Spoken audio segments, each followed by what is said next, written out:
საღამომშვიდობის მეგობრებო, მოგესალმებით. მოკლედ მინდა გამოვეხმაურო იმ ამბავს, რომელი ამბავიც ატეხილი არის საქართველოში, უკვე რამდენი ხანია ეს საკითხი საერთოდ პოლიტიკური მანიპულაციის საკითხი არის, მაგრამ ძალიან დიდ გავლენას ახდენს ქართულ საზოგადოებაზე, იქიდან გამომდინარე, რომ საქართველოს მოსახლეობის დიდი ნაწილი არის ემიგრაციაში და თითქმის ერთი საქართველო უკვე საზღვარგარეთაა, ოჯახი არაა, ორი თუ არა, ერთი ემიგრანტი რო არ ყავდეს დარჩენილი და აქედან გამომდინარე მტკივნეული საკითხი არის აი ამ უვიზო რეჟიმის შეჩერებასთან დაკავშირებით ამბები, რომელიც ატეხილი არის. მე მინდა გითხრათ, რომ არის ამის ნიშნები, რომ ევროპელები აუცილებლად შეაჩერებენ საქართველოსთან სავიზო რეჟიმს და დიდი ალბათობით ეს ყველაფერი მოხდება სექტემბრის ბოლოს. დიდი ალბათობით, იმიტომ რომ გეგმა ისე არის გაწერილი და ისე არის გათვლილი, რომ აი ახლა 31-მდე ესენი რა თქმა უნდა არ შეასრულებენ იმ პირობებს, რა პირობებიც წამოუყენეს დასავლეთიდან და რა თქმა უნდა არც უნდა შეასრულონ ეს პირობები არც ერთმა ნორმალურმა საზოგადოებამ, არა თუ საქართველოს მიუხედავად იმისა, რომ კოცები არიან და ნაგავი ხალხია, არ შეიძლება რომ ასეთი შანტაჟით იურთიერთობოს ერთმა სახელმწიფომ, რომელიმე ან გაერთიანებასთან, ან რომელიმე სახელმწიფოსთან, აი თუ არ მიიღებ, თუ არ შეცვლი ოჯახური ღირებულებების კანონს, თუ არ შეცვლი აგენტების კანონს, შენ ქვეყანაში რა კანონს მიიღებ, ეს თურმე ხელს უშლის იმას, რომ შენი მოქალაქეები წავლიან თუ არ წავლიან ევროპაში უვიზოდ.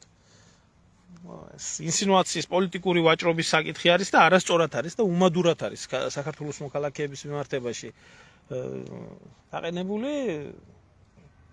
არ უნდა დაექვემდებაროს ამას არც ერთი ხელისუფლება, რომელიცაც ოდნავი თავმოყარეობა გააჩნია და ეხლა კოცები ისედაც დაჯახებული არიან დასავლეთთან ამ პრობლემებში და თავისთავად დიდი ალბათობით ეს მოხდება. ამის ნიშნები არის, მე რატომ მინდა უთხრა, ვიცი რომ ბევრს გეგმები აქვს, ზოგი წამოსვლას აპირებს, ზოგი წასვლას აპირებს, ზოგი საბუთებთან პრობლემები აქვს, ოქსის.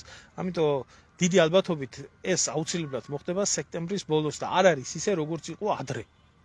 ადრე იყო ერთი ქვეყანა შეეძლო დაებლოკა მთელი ეს გადაწყვეტილებები, ახლა არის სხვა სიტუაცია, შეცვალეს ეს სავიზო რეჟიმის შეჩერების საკითხი, იმიტომ შენგენს აქვს, თვითონ შენგენის ზონას აქვს სერიოზული პრობლემები და აქედან გამომდინარე ყველანაირად ცდილობენ, რომ ეს მერე იტყვიან, რომ ჩვენ საქართველოსთან კი არა გვაქვს პრობლემა, საერთოდ ევროპელებს ესეთი პოლიტიკა ახასიათებს. ჩვენ ზოგადად შენგენში გვაქვს პრობლემები და აქედან გამომდინარე ვაჩერებთ ამ ყველაფერს, ეს ათსტანდარტიანი ევროპული პიდარასტული, აფერისტული, ისა რა ქვია, დამოკიდებულება როგორც არის. მაგრამ სინამდვილეში პრობლემა არის თვითონ შენგენის ზონაში და ამის გამო გაამარტივეს სავიზო რეჟიმების შეჩერების საკითხები და აუცილებლად ეს მექანიზმი მოახდენს გავლენას საქართველოზე. მინდა გითხრათ, რომ როგორც გახდა ცნობილი, პოლონეთმა უკვე დაიწყო საქართველოს მოქალაქეების მიმართ გამარტივებული წესით სამუშაოების დასაქმება, რაც იყო პოლონეთში, აი ამ პროცედურის შეჩერების საკითხი მარტივი იყო, მოწვევას, უბრალო ელემენტარულ მოწვევას გიეთებდნენ სამუშაოდან, ჩადიოდი და საკითხებოდი, არანაირ პრობლემას არ წარმოადგენდა. პოლონეთს ჭირდებოდა თვითონ ეს ყველაფერი, იმიტომ რომ თვითონ პოლონელები პოლონეთში არ მუშაობენ, გასული არიან ზოგი საფრანგეთში, ზოგი ჰოლანდიაში, ზოგი გერმანიაში, ძალიან დიდი ნაწილი დიდ ბრიტანეთში და მუშახელის დეფიციტი ჰქონდა პოლონეთს და არ უნდათ პოლონეთში შესულიყვნენ შავკანიანები და არაბები და თურქები და ესეთი კატეგორია ხალხი და ყოფილ საბჭოთა სივრცეებზე ჰქონდათ დადებული სტავკა, ასე რომ ვთქვათ. თავისთავად ეს ამ ყველაფერში საქართველოს შედიოდა და ახლა ვითომ ამ ყველაფერსაც ისე გემრიელად ფუთავენ და ატარებენ, რომ თურმე ესე იგი ეს დემოკრატიულ გზას უხვევს ქართული ოცნების ხელისუფლება, არ ვიცი როდის იდგა, გინდა კოცები, გინდა ნაცები დემოკრატიულ გზაზე, მე არ ვიცი, ამას ვერ ხვდები და ამის გამო ხდება პოლონეთს აქვს თავისი შიდა პრობლემები აქაც, იმიტომ რომ კრიმინალმა იმატა, თვითონ ხალხი პოლონური საზოგადოება და ყოველთვის იყო ნაცისტი საზოგადოება და ყოველთვის ჰქონდათ მიუხედავად სხვა ერების მიმართ, მისთვის კარგი გაუკეთებია თუ ცუდი გაუკეთებია, დიდად უკრაინელებიდან არ განსხვავდებიან დამოკიდებულება ჩამოსული ადამიანების მიმართ, თუმცა ეს მათი ქვეყანა არის, მათი საკითხი არის და პირველ რიგში შეეხება საქართველოს მოქალაქეებს და მინდა გითხრათ, რომ ძალიან სერიოზული პრობლემები შეექმნება ძალიან ბევრს. დასაქმებებთან დაკავშირებით, ამიტომ გაითვალისწინეთ, მე ამას იმიტომ ვამბობ, რომ გაითვალისწინეთ, რომ დაახლოებით სექტემბრის ბოლოდან ეს რეალობა დიდი ალბათობით ხას უსვამ. ახლა 100% გადაწყვეტილება ამის არ შეიძლება, მაგრამ დიდი ალბათობით ეს ყველაფერი მოხდება და მოხდება იმ მიზეზიდან გამომდინარე, რომ დასაჯონ ხოცობა, ეს არის დიდი გეგმის ნაწილი. გეგმის ნაწილი არის იქედან გამომდინარე, რომ დასავლეთი, რასაც ევროკავშირი, რასაც უკეთებს მოლდოვას, უკრაინას, ესე უნდა საქართველოში გააგრძელოს თავის დაკრულზე, ანუ ხო ყველამ ვიცით ახლა ჩვენ ეს უკნიდან განათლებულების სასტავი, ვისაც ევროკავშირი უჭერს მხარს, რომ ესენი მოვიდნენ ხელისუფლებაში და საქმე იმაში არის, რომ ახლა ცუდია თუ კარგია თუ რაცა კოცობაა, მაგრამ ამათაც რომ ჩვენი ქვეყნისთვის სიკეთე არ უნდა, თამაში არის საქმე და დიდი ალბათობით აუცილებლად მოხდება ეს ყველაფერი საქართველოს სამაგალითოდ გამოიყვალინდა დასჯიან, რომ ვინც ჩვენ არ გაგვიგონა, ვინც ეს არ გაიგონა და ამას უნდა მოყვეს საქართველოში გადატრიალება, არეულობა, ამას უნდა მოყვეს რა ვიცი 1000 უბედურება, მოვიდნენ ისევე ფუჩუკუტუ ორგანიზაციების სათავეში და მე როგორც ხდება საერთოდ წესით და რიგით, ისე უნდა განხორციელდეს. ახლა კოცები თავისი მხრიდან ეს რომ მოეთრიენ და რომ მოეთესლენ, მაშინვე უნდა გაეკეთებიათ ეს ყველაფერი, მაგრამ არ გააკეთეს, იმიტომ რომ კოცია ბუნებრივად, იმიტომ რომ კოცის ფენომენი არის ასეთ თავს რამდენიც გინდა დაასხი, არა აქვს მნიშვნელობა. თავარია შეარგე იმას, ის სკამი და ის პური. და თავიდან მოთრეულები რო იყვნენ და რო უძრებოდნენ უკანალში ამ ევროპას, ახ ბოლო მომენტამდე სანამ დაღუპვა არ მოთხოვეს საკუთარი თავის კოცებს ეგეთი ის ჰქონდათ, რომ ჩვენ ევროპულ გზაზე მივდივართ, ჩვენ ამ კანონს მივიღებთ, ჩვენ იმ კანონს მივიღებთ, ყველაფერს აწერდნენ ხელს.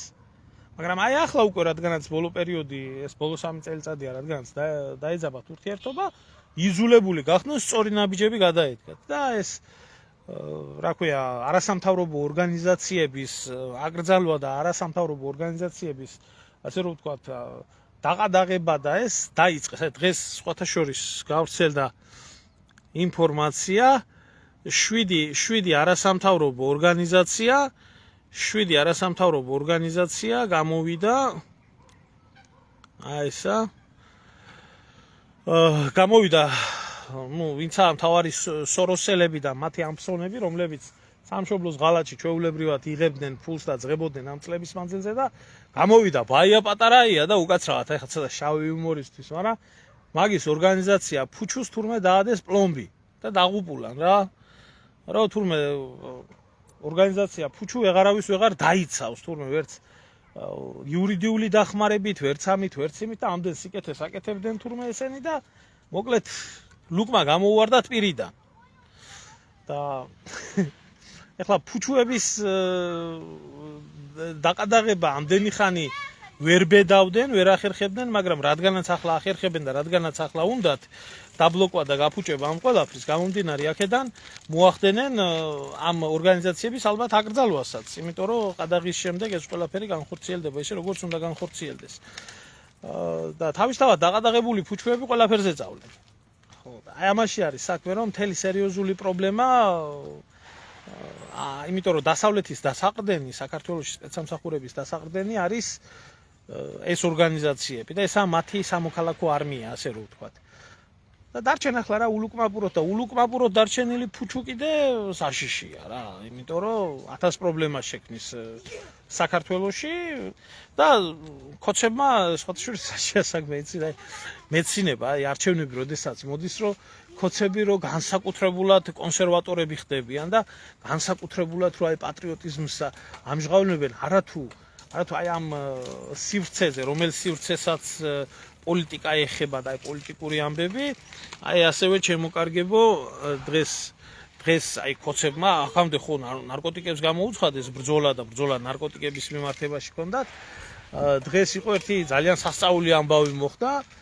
თურმე იმაში, რა ქვია, თბილისში ბორდელები აღმოუჩენიათ. ამდენი ხანი თურმე არ იცოდნენ თბილისში ბორდელები რო იყო, თქვა რა გვალბათ ბორდელს დაეცემა თავზე. ნახევარი ქალაქი ბორდელებათაა გადაკეთებული, დაწყებული, დამთავრებული იმამდე რა, ბოლომდე. აქედან გამომდინარე, დღეს დაუჭერიათ ვიღაცეები, ზოგი ჩინელები, ზოგი რა ვიცი, ადგილობრივები, მაგრამ ყველაზე საინტერესო რა იყო, იცი, თურმე დაუჭერიათ ერთი ეგრეთ წოდებული ძველი სექს მუშაკი, რომელიც ალბათ გეცნობათ, ხო, ეს მომღერალი რო იყო და დიდ ტაშფანდურებს რო წევდა მე ჩამოუგლიჯაო ცას და ნაშა ბიჭებს და ესეც დაუჭერია თურმე ამ პროსტიტუციის ამბავში და თურმე ახლა 4 წლიანი პატიმრობა ემუქრებათ იმას, რა ქვია, ამ ბორდელის შემოქმედებს და ამათ რა ვიცი ალბათ ამ ბოზებს ზოგი ჩინეთის მოქალაქეებიც ყოფილან სხვათა შორის და აი ამაში არის მთელი უბედურება რომ ქოცები ვითომ გაკონსერვატორდებიან რა ამ წინასაარჩევნო. აქედან გამომდინარე ყველაფერი მივა თავის ლოგიკურ დასასრულამდე, ლოგიკური დასასრული იქნება ოქტომბრის არჩევნები, ქოცებისთვის არის უწმინდესი დღე, იმიტომ რომ ბიძინაობა არის პირველი ისა, ბიძინაობიდან გამომდინარე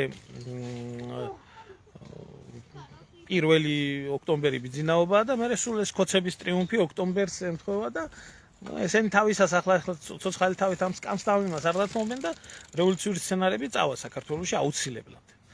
ყველაფერი კეთდება ამის თქმა მინდოდა და ეს პროცესები აუცილებლად იქნება საქართველოში, იმიტომ რომ ორი ძირითადი ფაქტორის გათვალისწინება შეუძლიათ, აი რამაც შეიძლება პრობლემები შექმნას საქართველოში, ეს არის პირველი საბანკო სისტემა, გადმორიცხვების ბლოკირება, SWIFT-ის სისტემიდან ამოღება, თუმცა ეს უკანასკნელი ნაბიჯი იქნება ამათი და სავიზო რეჟიმი, იმიტომ რომ სავიზო რეჟიმით, როგორც თქვენც იცით და ყველამ იცით საქართველოში, აუცილებლად ყველა ოჯახის წევრი სარგებლობს და ესენი ფიქრობენ, რომ როგორც აი გუბოზას შვილი ამბობდა, რომ ესა რა ქვია, ქართველიო მეტიო უნდა გამწარდესო, ქართველიო მეტიო უნდა გაწვალდესო და აქედან გამომდინარეო, რომ ამწარებული ქართველმა უნდა ამოიღოს და უნდა დაამხოსო ესე ქოცები. გაიხარეთ ქალბატონო დალი, მე მგონი ჯერ არა მარიამობა მეც გილოცავ დამდეგმა მარიამობას. გაიხარეთ. მეგობარი ქოცი კაცრავად.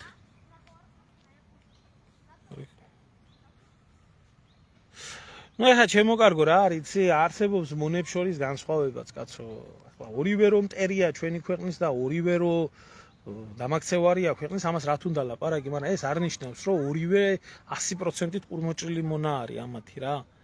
აი ნაცები არიან დასავლეთის, როგორ გითხრათ, იცი, პორნოვარსკვლავები, რომ იქედან წამოსული სიტყვის ისიც არც განიხილება რა მე შეპასუხებ. ომია საჭირო მოთხოვენ ომს, დაუკრავენ. და დაამტკიცეს თავიანთი ერთგულება დასავლეთის მიმართებაში 2008 წელს ომში გახვიეს ყველანი. ქოცებმა ვერ შეძლეს ყველაფერი. ამიტომ დასავლეთს თავისი აგენტურა ის ურჩევნია რა, ის მეტი მონა. არაფერი ესენიც მონები იყვნენ უბრალოდ, მაგრამ ახლა როცა დაღუპვაზე მიდგა საქმე, ახლა ნაცებს რო უთხრეს დაღუპვაზე საქმე 2008-ში შეასრულეს და ამათმა არ შეასრულეს. ანუ იქაც ინდექსია რა, არის მონა და არის ყურმოჭრილი მონა რა, ასე რო ვთქვა.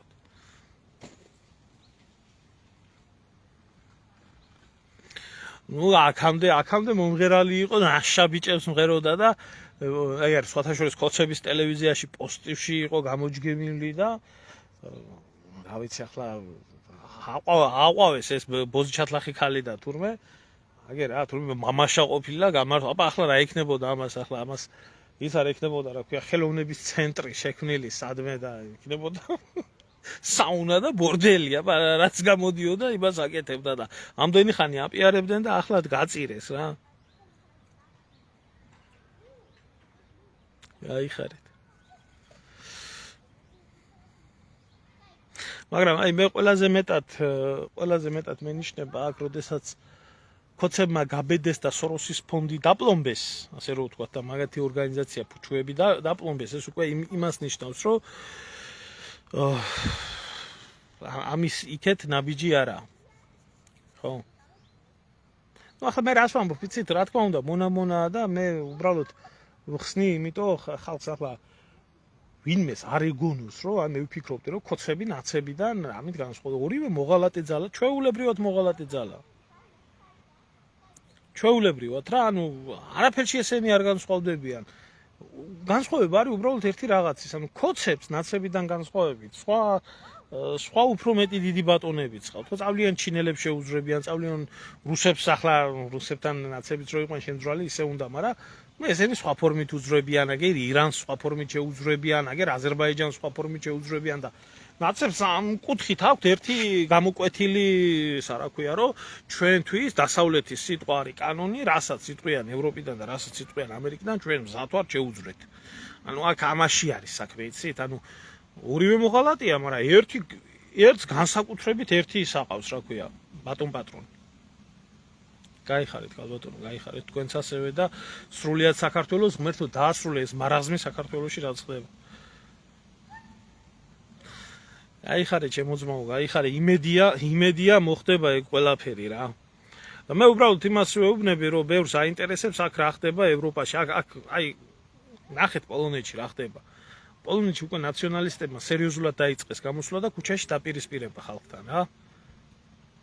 ქუჩაში დაპირისპირება, არა აქვს მნიშვნელობა პოლონურათაც რო ლაპარაკობდე, სლავიანური შეხედულებაც რო გქონდა, ახლა როდესაც ნაციონალისტები გამოდიან ქუჩაში და ესეთ რაღაცებს ღიად აკეთებენ და მაგათ პოლიცია არ აჩერებს, ეს იმას ნიშნავს, რომ ამათ დაშვებული აქვს ზემოდან, უშიშროებიდან დაშვებულია ეგ ყველაფერი რა.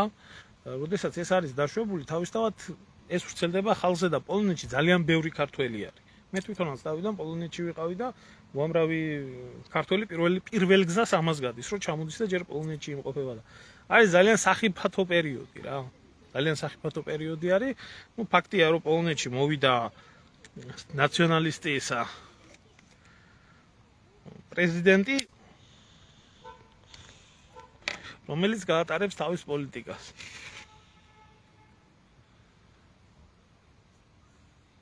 აცრავად გამარჯობათ გუშინ.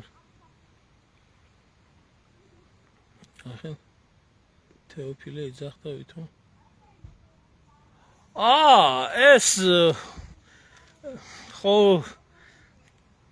ლანძღავდა. ნუ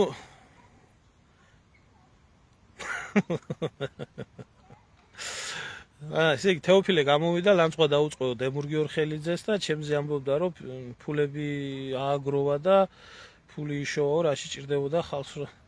იცით, აი რაში არის საქმე, იცით, მე ამ არსებაზე აი ადრეც მითხრეს გამომწერებმა და აი ნამდვილად ვეთანხმები იმას, რომ ასეთ ბიონაგავზე, როგორი ბიონაგავიც არის, აი ეს ჩამოყალიბებული მარაზმატიკი ბებერი ჩათალახი როგორიც არის ყვერზო ბაქრაძე თეოფილე მალაქია, ხო, საერთოდ მირჩევნია არ გავაკეთო, არანაირი პასუხი არ გავცე, მაგრამ ეხლა რა უნდა ელაპარაკო რწმენის, სამშობლოს მოღალატე ადამიანს, რომელსაც 4 ცოლი ყავს, ოჯახს შვილები დააკარგია, 1000 ნაბოზრობა გააკეთა, 1000 ჩათლახობა გააკეთა და გამოდის ახლა იქედან და იძახის, რომ მე ქრისტიანი ვარო. აი მაგნაირი ქრისტიანებს ახლა რაფერ შევაგინო, მაგრამ მაგნაირი ქრისტიანი ეშმაკიცაა ეგე რა.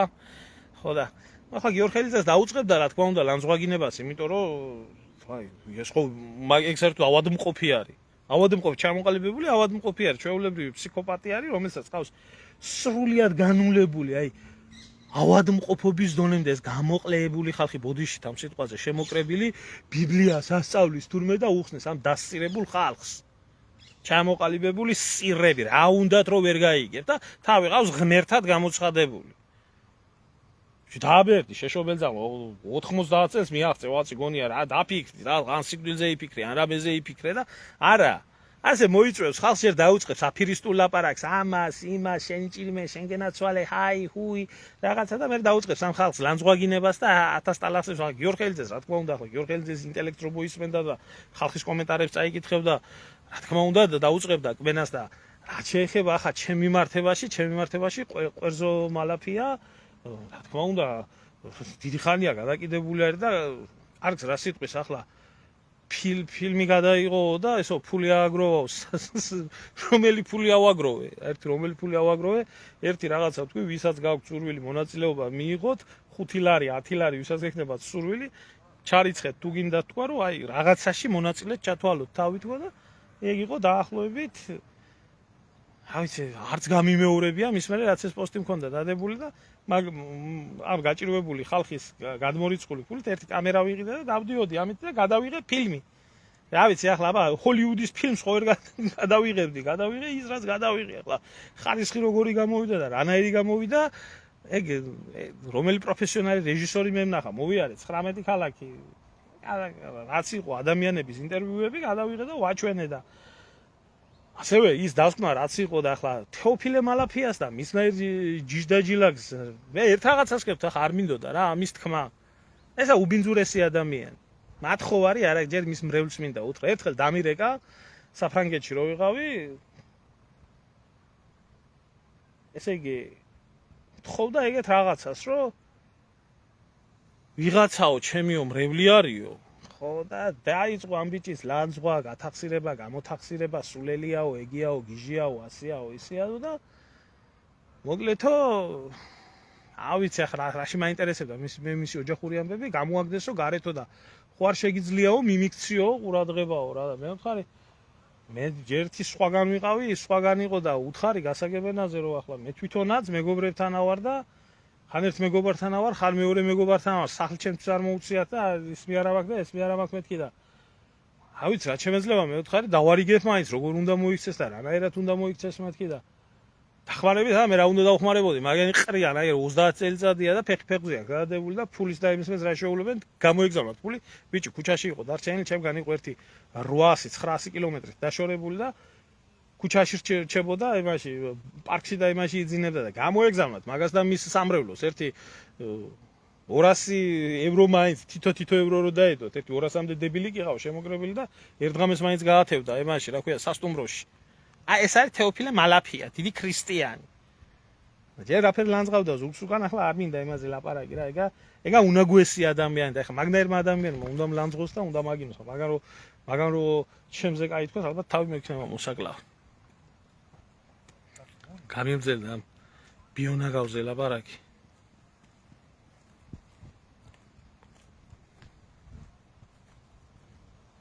მეც გადავიღებდი მაგას წავიდეს მერე და გადაიღოს კაცო ვინმე დაუშალა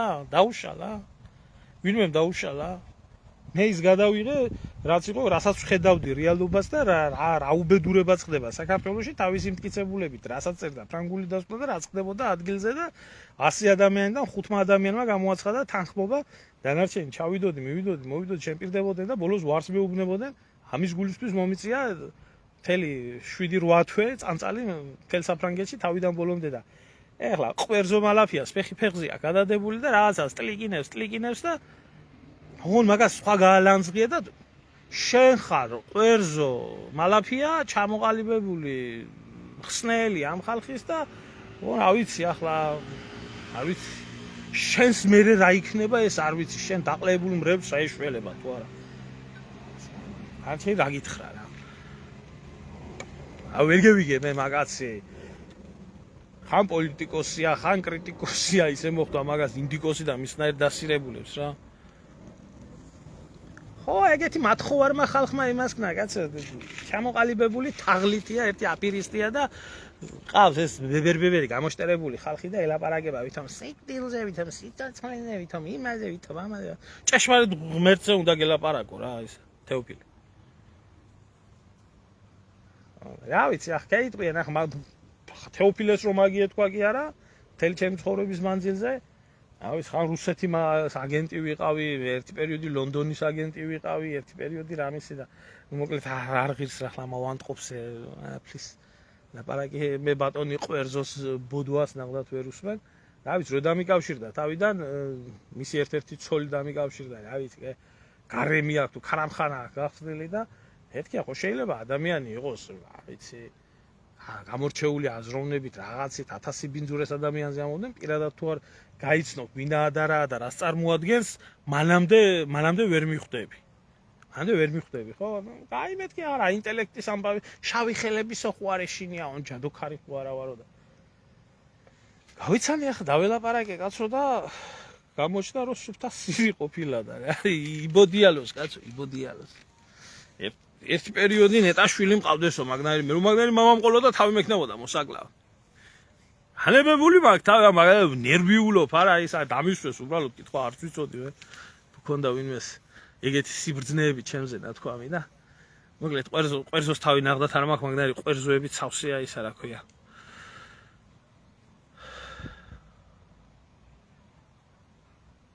რა შეიძლება თავი ეს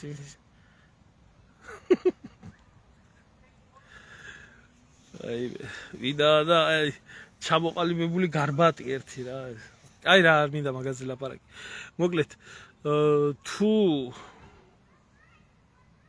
თუ ვინმეს რაიმე კითხვა გაქვთ ამ საკითხებთან დაკავშირებით არა მეც სალაპარაკო რამ კითხა ახლა ადამიანმა აგერ ახლა უბრალებია თურმე იმას ფულს ვაგროვებდი თურმე და რას რა ქვია ვითომ ფილმებს ვიღებდი და ხალხს ვატყუებდი და ამოშვებოდი და დამისვა კითხვა და გავეცი პასუხი და მალაფიას ბოდვას ნახდათ არ აუყვები არც ვაქცევ ყურადღებას და არც მაინტერესებს მაგნაირებმა უნდა ილანწყო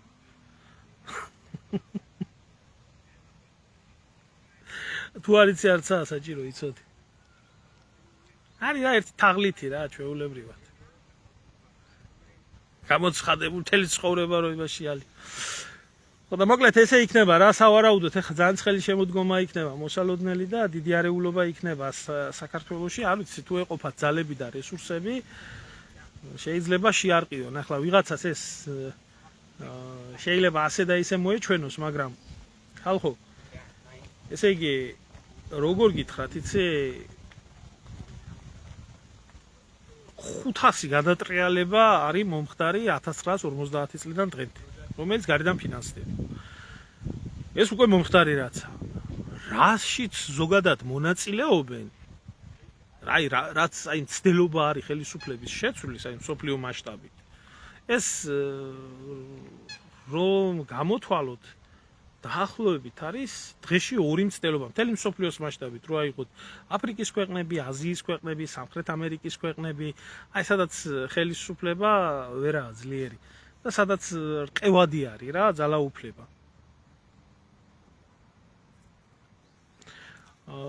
და ამიტომ საქართველოში ეს პროცესები აი კოცების პერიოდში მაგალითად 7 აქტიური მცდელობა იყო, ხო? იმისი რომ კოცები გადაიგდოთ. აქედან გამომდინარე ამდენი არჩევნები არ ყოფილა რა, რაც კოცები მოეთრიეს, იმდენი მცდელობა იყო და ახლა მით უმეტეს იდეალური ვარიანტი არის არჩევნები მოდის და თავისთავად საქართველოში ძალიან არეულდარეულია სიტუაცია და მცდელობა აუცილებლად იქნება ახლა არა. არაფერს არ ვამბობ ჩემო ძმაო მაგენზე 10000 ჯერა მაქვს ნათქვამი და 10000 მიერთეთ ერთ და იგივეს ვერ ვილაპარაკებ. მე მიმაჩნია რომ ყველა პარტია რომელიც მონაწილეობს არჩევნებში ყველა არის სისტემის ნაწილი და წარმოადგენს სისტემას, აი ჩვეულებრივ სისტემას, რომლის მთავარი ამოცანაც არის არჩევნებზე მიიყვანოს ხალხი. ეგ არის. სხვა მეტი არაფერი. კი, მაგ არსება არის, მაგ ბებერი მარაზმატიკი არის სტუდენტები რო წაიყვანა და გადაგარგა და ზოგი ცოლად მოიყვანა და ზოგი სად და ზოგი როგორ და ზოგი რანაირად და დიდი ქრისტიანი როა. ისე აქ ვიცი ახლა მას მოусმენენ, რადგანაც მასე მეკითხებიან, რადგანაც ყოველთვის ეს დადებით ემოციებს იწვევს ეს თეოფილეს ხსენება ჩემ გვერდზე. რაკენი შედედა მოტკნულო და შენმა მრეულმა ახლა გადაეცით ერთი თქვენ იმას, რა ქვია, პრაროქს. რაკენით ახლა კოლექტიურ სასამართლოს რო წერდით, ჩემ გამოსადეპორტებლად და თეოფილე რო ხელმძღვანელობდა ამ ყველაფერს, რაკენით მოახერხეთ, დაწერეთ ეს საჩივარი თუ ვერ დაწერეთ. თქვენი დედაშევით დიდი ქრისტიანები რო ხართ, დიდი ქრისტიანები. გაბოზებული რო იყავით, ჩართული თქვენი იმით, რომ მე ახლა დავწერ საჩივარს და გამოვადებორტებენ საფრანგეთიდან და სადაა შენი საჩივარი? ეიკეთე უკან სიგანეზე დაახვიე და იარე ისე თეოფილე. აივე გიორგი, საქართველოში რაც არ უნდა კარგი გააკეთო და საერთოდ კარგს როდესაც გააკეთებ, უნდა იცოდე, რომ იმდენი ბოროტი და იმდენი დედამოტკნულია ამ ქვეყანაზე. ზოგი ღმერთის სახელით ლაპარაკობს, ზოგი იმის რა ქვია, ჩემოძმაო იმით პატრიოტიზმის სახელით ლაპარაკობს და ყველას აქვს თავისი ვიგოდები ძირითადში რა. როდესაც დაინახავენ რაღაცას აკეთებ და ხედავენ რომ ამის შედეგი გამოდის, ხო? ეს რაღაცნაირად უნდა დაცინონ და ამ ყველაფერს უნდა გადაუარონ და ყველაფერს უნდა იმასკნან, რა ქვია, უნდა შეაძულონ ადამიანს ამის კეთება. ხო და არაფერი ფული არ ამიგროვებია, მე ერთი კამერა იყო სიმბოლურად ჩდებოდა სადღაც დაახლოებით ერთი 500 евро, რომელიც ვიყიდე სიმბოლურად ხალხს. ზოგს 5 ლარი აქვს შარისხული, ზოგს 10 ლარი, ზოგს 50 ლარი, ზოგს როდის მე მომითხოვია ვინმე დამ ფული. მე რა უნდა ამ დედა მოტყნოს ამას. იჯდეს და ილაპარაკოს კაც.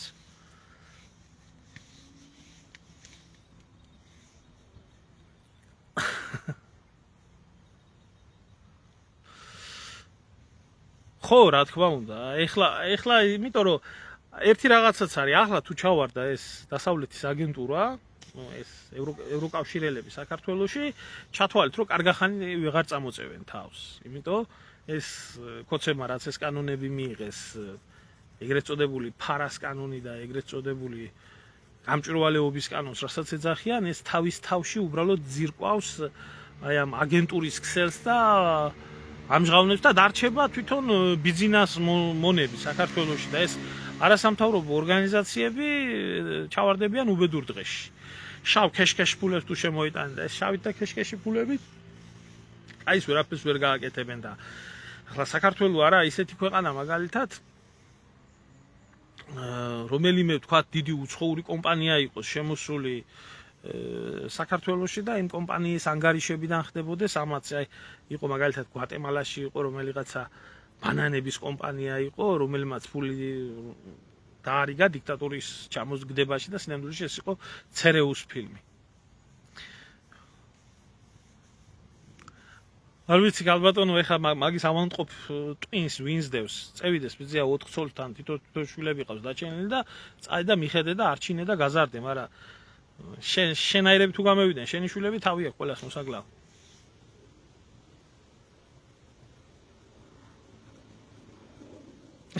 გაიხარე ძმაო, გაიხარე. იცოცხლე.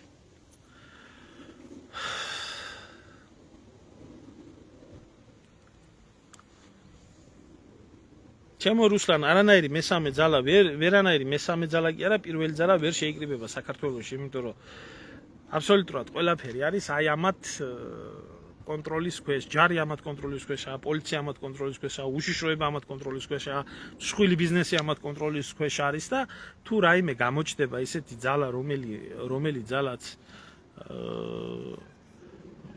იმაში რა ქვია, ამაში შეეცილება ამ იმას, ავტომატურად ჩანასახშივე კლავენ.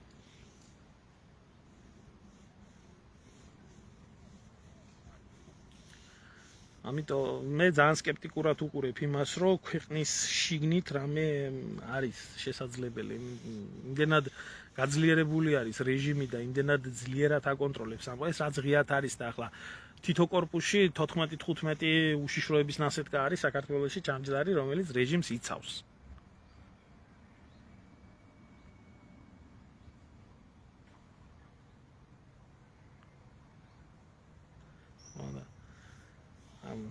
გაჭირდება ამ რეჟიმის წაქცევა.